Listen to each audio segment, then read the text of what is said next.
This is a revenge and abuse anime that contains intense scenes of torture and humiliation. The protagonist is Kiro, a naive boy destined to become a great healer. He is betrayed, abused, and humiliated by those he admired the most. When he gets the chance to rewind time, he takes it up and decides, it's payback time. This is Kiro and his stepmother Anna. He stumbles on the Star Spirit, who grants him the wish of having second sight. Kiro fights the Demon King. He is treated like a slave by the party leader Flare, a charming princess. Kiro wants to defeat the Demon King alone. By experiencing the lives of others, he adopted their skills. He defeats the Demon King and grabs the crystal she left behind. It can rewind time. Kiro goes back to his meeting with the Star Spirit and vows revenge against Flare. Kiro plays along with Flare's plan. They meet the king in the imperial capital. The king gives Kiro the title of healer and sends him on his first assignment, heal the Sword Saint. Kiro is serviced by lusty maids every night. He meets Koreha, the Sword Saint, and regenerates her arm. Flare despises how he turns weak after healing. Kiro takes drugged tea. He wakes up in the dungeon.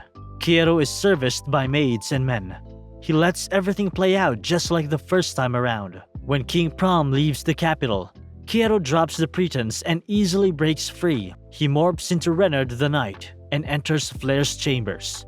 Kiro steals Flare's powers. Flare tries crawling her way out of the conundrum.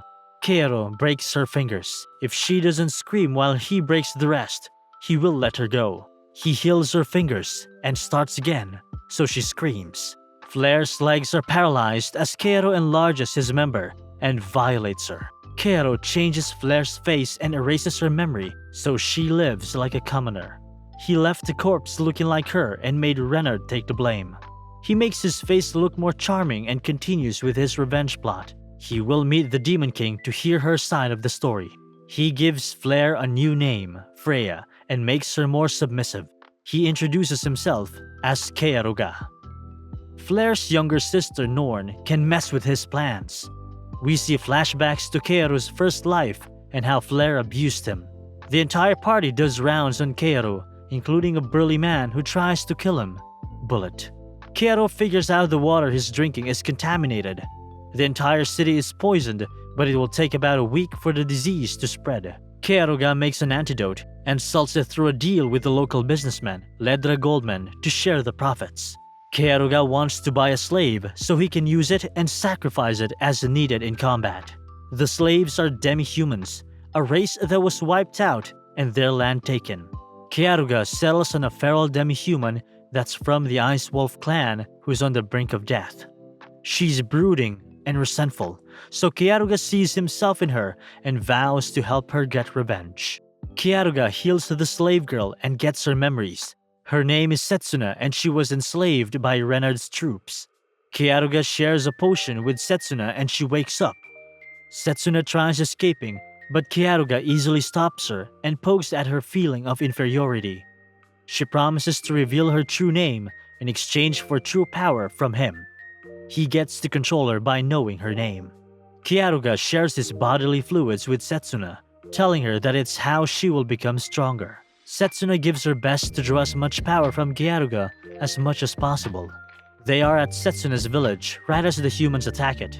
Keiruga rushes in and kills entire groups of humans with one slice. He makes Freya kill her former troops with magic. Setsuna joins the fight too. Keiruga finds out the poison water was caused by the Ice Wolf clan. He asks Setsuna if she wants him to cleanse the water or poison it even more. Setsuna asks him to cleanse the water. Setsuna receives more of Keiruga's power. He revels in making her a sadist.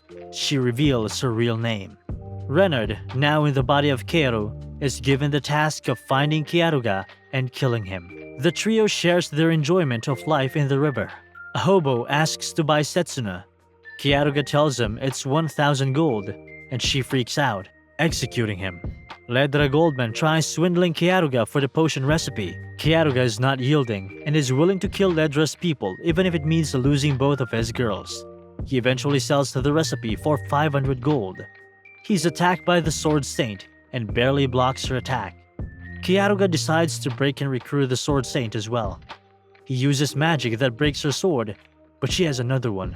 Kyaruga charms her with a potion, but she stabs herself to keep fighting. She apparently strikes him, but he feigned and uses his skills on her. He ties her up and explains how the kingdom gets its slaves. He reveals his true face and she couldn't believe it. Flare apparently returns to her true self and convinces Sword Saint to join them. Kyaruga shares his power with the Sword Saint, as the other two girls listen.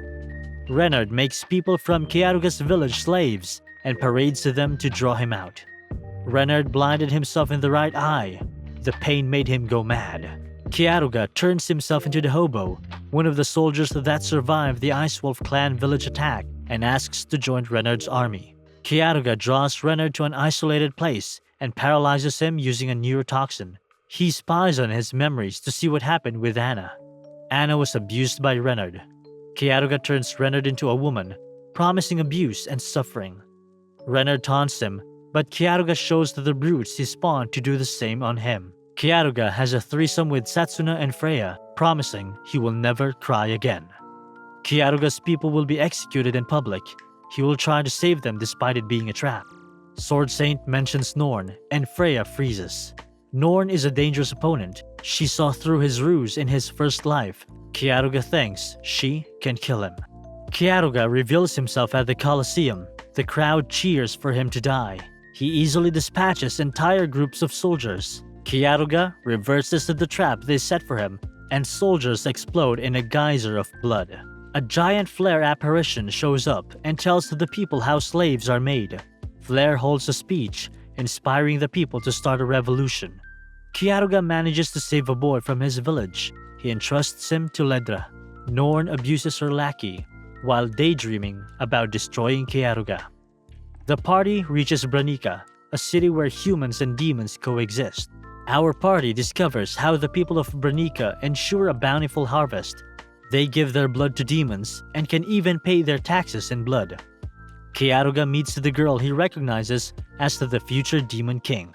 The girl refuses to acknowledge that it's her. The tavern is attacked and they barely defend against it. The girl is poisoned and she asks Kyaruga for help. Her name is Eve Reese and she will become the Demon King in 4 years. She still doesn't believe it.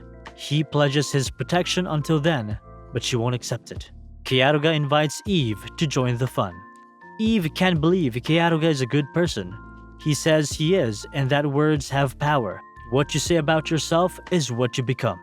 Eve asks Kyaruga what his end goal is. He says he wants to stop the war between the demons and the humans.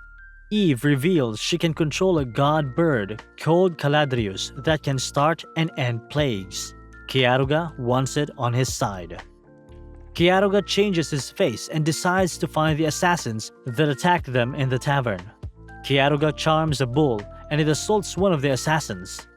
He traps the remaining assassins and questions them. They were the only ones who knew about Eve. Norn is in the city with her elite troops alongside one of the party members from his first life, Blade. Kyaruga wants to earn money by making potions and selling them through a local merchant, Karaman, just like he did with Ledra. Karaman wants them that Blade preys on young women. Kyaruga immediately thinks of using Freya as bait. Kyaruga and his harem have fun, but Eve still won't join them. Kyaruga decides that the best bait is going to be him, so he morphs into a woman. Freya and Setsuna adore his new look. Kyaruga introduces himself as a noble woman, Kiara, and waits for Blade in a bar. They drink and giggle for a while. Blade spikes Kiara's drink, who immediately notices it and asks Blade to drink it instead. She does and kisses Kiara on the mouth. Blade is attacked by the father of one of the assaulted young women. Blade discovers Kiara is not what she seems, and they fight. Kiara hits Blade's neck with a poison needle. It doesn't work because of Blade's sword, Ragnarok. Kiara loses the fight. Kiara wakes up strapped to the bed frame. Blade checks Kiara's crotch and is overwhelmed with disgust because it's boy parts. Kiara gets free with ease and poisons Blade. Kiara puts her crotch in Blade's face and she violently vomits. Blade comes to but can't move her legs. Kiara spawns brutes to abuse Blade and gets ready to enjoy the show. Kiara has a game prepared for Blade. The brutes will either eat her or ravage her. If Blade can survive until morning, Kiara will let her go. Kiara morphs into Flare to add to the humiliation. The brutes eat Blade. Kyaruga meets Hawkeye, aka Trist Olgan, who invites him to join their party. Kyaruga refuses, but realizes he will need a better weapon to defeat him. Kyaruga touches the hero essence and converses with it. The essence becomes something fit for Kyaruga, which is the sacred armor, Gerogius. Norn declares all demons and rebel humans will be killed. Karman gets killed. Kyaruga swears revenge and goes for Norn. Flare appears in the sky and talks to Norn and the soldiers, telling them to stop the massacre. Norn is confused. That's not what Flare thought. She hated demons. Norn figures out Kaoru is behind all of this. Kyaruga rushes in but couldn't ambush Hawkeye and the two fight. Kyaruga is poisoned, but his armor neutralizes it. Kyaruga merely brushes against Hawkeye and he explodes. He kidnaps Norn and talks about Karman. Norn tries apologizing but Kyaruga goes berserk. Kyaruga proposes a game. Norn has to survive abuse until morning and she will be let go. If not, she will become his pet like Flare. Norn loses and Kyaruga erases her memory. She becomes Ellen, Kyaruga's younger sister. The party goes to find Caladrius, with Kyaruga going to visit Carmen's grave.